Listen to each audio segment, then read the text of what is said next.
খুলনায় লোডশেডিং এর প্রভাব পড়েছে সার্বিক জনজীবনে। সেখানকার আরো খবর জানাতে যুক্ত হচ্ছেন সহকর্মী আমিরুল ইসলাম। আমিরুল, লোডশেডিং এর কবলে আসলে সারা দেশ। খুলনায় দিনে গড়ে কত ঘন্টা লোডশেডিং থাকছে এবং সেই সাথে জানাবেন এর প্রভাব আসলে সাধারণের উপরে কেমন পড়ছে? খুলনায় বিশেষ করে যে পল্লী বিদ্যুৎ এবং পিডিপি দুটা বিদ্যুৎ সরবরাহ করে থাকে এবং এখানটায় যেমন রপ্তানিমুখী পণ্য রয়েছে হিমায়িত চিংড়ি, অনুরূপভাবে যে পাটের সুতা যে সে রপ্তানি হতে, যার কারণে এই কারখানাগুলো যেমন প্রভাব পড়ছে অনুরূপভাবে সাধারণ জীবনের জনজীবনের প্রভাব পড়ছে। আমরা কথা বলে এখানে যা রয়েছেন, আসলে লোডশেডিং কী ধরনের প্রভাব পড়ছে খুলনায়? দেশের অর্থনৈতিক উন্নয়নে বিদ্যুৎ একটি অত্যন্ত গুরুত্বপূর্ণ। বৈশ্বিক জ্বালানি সংকট, অর্থনৈতিক মন্দা মোকাবেলায় সরকার কাজ করছে। এই 6 মাস অতিবাহিত হওয়ার ভিতরেই বিদ্যুতের এমন সমস্যা ছিল না। অল্প কয়েকদিনের ভিতরেই হয়তো জ্বালানি সংকটের কারণে, বৈশ্বিক মন্দা মোকাবেলার কারণে সরকারকে নিরবচ্ছিন্ন বিদ্যুৎ সরবরাহ করতে কিছুটা বাধার সম্মুখীন হতে হচ্ছে। আমি মনে করি সরকারের এই সংক্ষিপ্ত সময়ের ভিতরেই বিদ্যুৎকে সর্বপ্রথম চ্যালেঞ্জ হিসেবে গ্রহণ না করলে দেশের অর্থনৈতিকভাবে ক্ষতিগ্রস্ত হব। বিশেষ করে খুলনা অঞ্চলে হিমায়িত চিংড়ি সহ মিল, কলকারখানা যেগুলি রয়েছে, উৎপাদন ব্যাহত হবে এবং চিংড়ি শিল্প ক্ষতিগ্রস্ত হবে। আমি মনে করি জ্বালানি উপদেষ্টা, জ্বালানি মন্ত্রী, বিদ্যুৎ ও খনিজ সম্পদ মন্ত্রী, প্রতিমন্ত্রী মহোদয় এটাকে অগ্রাধিকার ভিত্তিতে চ্যালেঞ্জ হিসেবে গ্রহণ করে আমাদেরকে নিরবিচ্ছিন্ন বিদ্যুৎ সরবরাহ করবেন এবং ওনারা হয়তো চেষ্টা করছেন। ধন্যবাদ আপনাকে। কত সময় বিদ্যুৎ থেকে খুলনায়? 24 ঘন্টার ভিতরে 14 ঘন্টায় বিদ্যুৎ থাকে না। এখন বিদ্যুৎটা যে থাকে না, এখন মানুষের যে মৌলিক যে চাহিদা, এই চাহিদার ভিতর বিদ্যুৎও এখন একটা নতুন একটা চাহিদা। এই বিদ্যুৎ যদি না থাকে আমরা রাত্রে ঘুমাইতে পারি না, সকালে ডিউটি করতে পারি না।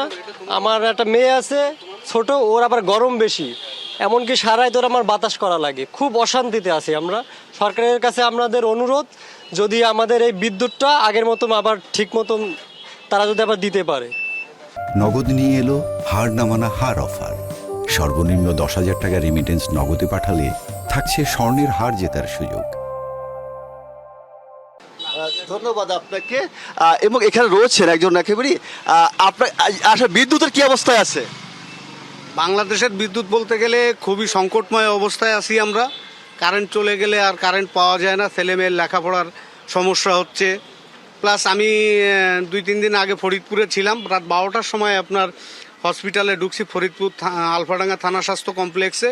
রাত 12টায় কারেন্ট গেছে, সেই কারেন্ট আসছে তার পরের দিন ভোর 6টা, অর্থাৎ রবিবার রাত 12টায় গেছে, সোমবার ভোর 6টায় কারেন্ট আসছে। এরকম হলে তো আসলে বেহাল অবস্থা, ছেলে মেয়ের লেখাপড়ার কষ্ট, পেশেন্টের স্বস্তি নেই।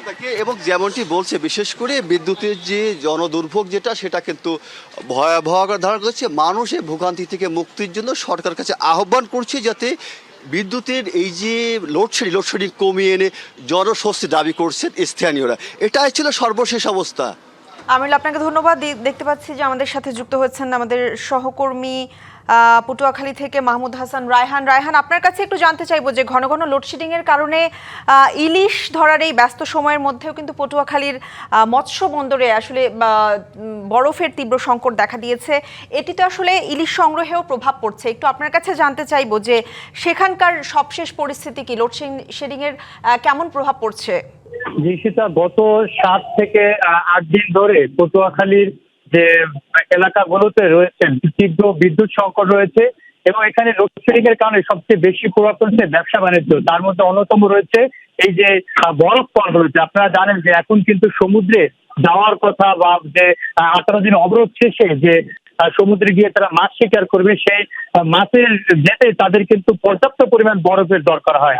তবে এখানে কিন্তু আমরা দেখছি যে বরফ কিন্তু তারা পর্যাপ্ত সাপ্লাই দিতে পারছে না। তার অন্যতম কারণ হচ্ছে এখানে বিদ্যুৎ সংকটের কারণে। এখানে লোডশেডিং তীব্র সংকট দেখা দিয়েছে।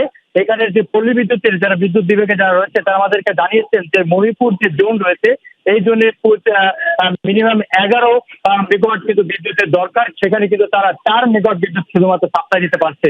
তো এতে করে দিনের 2 ভাগে এখানে বিদ্যুৎ থাকছে না, এবং আপনারা দেখছেন যে শত শত ট্রলার কিন্তু তারা দাঁড়িয়ে রয়েছে, এই বরফ কিন্তু তারা নিতে পারছে না। এবং এখানকার যারা জেলেরা রয়েছে তারা কিন্তু অভিযোগ করছেন যে আগে যে বরফের দাম ছিল 50 টাকা, সেটা এখন 300 টাকায় বিক্রি হচ্ছে। এর কিন্তু কারণ হচ্ছে এই লোডশেডিং এর কারণে। এবং আপনারা জানেন যে ইলিশ মাছ কিন্তু আমাদের অর্থনীতি অনেক বড় কিন্তু একটি অবদান রেখে থাকে, এবং যেই মৌসুমটিতেই ইলিশ মাছ পাওয়ার সম্ভাবনা রয়েছে বা পেয়ে থাকেন জেলেরা, সেই সময়টাইতে কিন্তু এই বাধাগ্রস্ত হচ্ছে তারা এই বরফ সংকটের কারণে। কারণ আপনারা জানেন যে একটা ট্রলারে কিন্তু প্রচুর পরিমাণ বরফ তাদেরকে নিয়ে যেতে হয় সেই সমুদ্রে, যেখানে 7 দিন 8 দিন তাদেরকে থাকতে হয়। এবং এই একটা ট্রলারের সাথে শুধু জেলেরাই নির্ভর নয়, এর সাথে পরিবহন ক্ষেত্র এবং যে বরফ ফল এবং পাইকারি যে মাছ যারা কিনে থাকেন, যারা বিক্রি করে থাকেন, তারা কিন্তু এটার সাথে সম্পৃক্ত থাকেন। এবং এই কারণে কিন্তু বিভিন্ন শ্রেণী পেশার মানুষ এই মাছের সাথে জড়িত, এবং বিশেষ করে ইলিশ মাছের সাথে।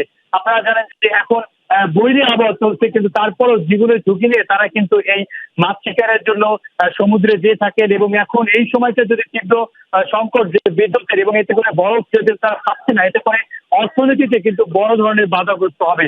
এবং এই অঞ্চলে কিন্তু বেশিরভাগ মানুষ কিন্তু এই মৎস্য খাতের সাথে জড়িত।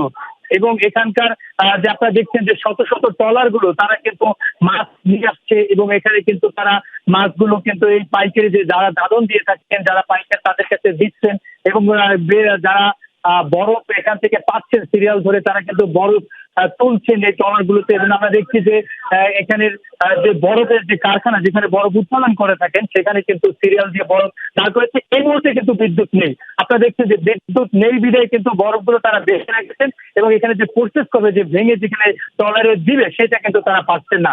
এবং তারা কিন্তু অপেক্ষা করছে, এবং এখানে জেলেরা তারা কিন্তু ট্রলারে অপেক্ষা করছে, এবং তারা কিন্তু অপেক্ষা করছে, এবং এখানের জেলেরা তারাও কিন্তু ট্রলারে অপেক্ষা করছে এখানের যে বরফ নেওয়ার জন্য। এবং সার্বিক যে পরিস্থিতি, পটুয়াখালীর মহিপুর এই মৎস্য অবতরণ কেন্দ্রে প্রায় 1000-এর উপর ট্রলার প্রতিদিন এখানে কিন্তু আসা যাওয়া করে থাকে, এবং এখান থেকে তারা মাছ নিয়ে আসে এবং এখানে বিক্রি করে তারা যে তাদের আর্থিক সংকট বা তারা টাকাগুলো কিন্তু পেয়ে থাকে। তবে এই বরফ সংকট তাদের অন্যরকম একটি সংকটে পরিণত করেছে। মহিপুর মৎস্য অবতরণ কেন্দ্র থেকে এই ছিল আমার কাছ থেকে সর্বশেষ সংবাদ। রায়হান, ধন্যবাদ আপনাকে।